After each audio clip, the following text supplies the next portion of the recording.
Hi everyone and welcome to Rosie's Dessert Spot.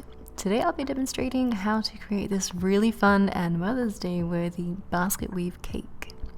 We have a few piping tips for this that we'll be using, and I've actually created a workshop here in Melbourne where you can create this yourself under my guidance in a class setting.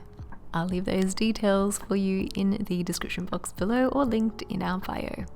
So the cake that I'm using today is a stacked and crumb-coated 7-inch cake. I am then covering it with turquoise buttercream, popping it into the fridge after I smoothed out the edges and the top, and then we're going straight in with the number 47 piping tip. I'm starting with a long vertical line and then creating this grid of little horizontal planks. You want to follow it from one end of the cake all the way through to the other side. You'll find that along the edges of the cake it's going to look a little bit messy, but we do not mind because it's all going to get covered up with a pearl border.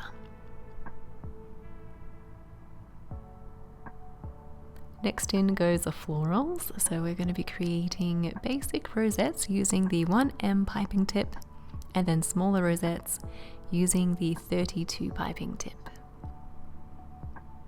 You can create little fillers by creating tiny stars as well. It also helps to enhance the shape of the bouquet so it's nice and rounded.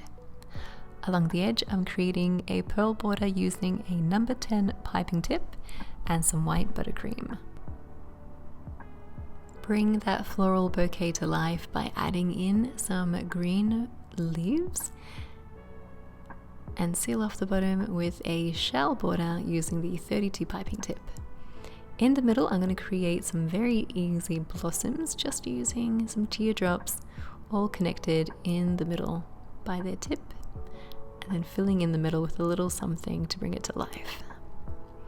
And that is your Mother's Day basket weave design complete. I hope to see you guys in the workshop down in Melbourne if you can make it. Otherwise, thank you guys so much for watching, and we'll catch you in the next video instead.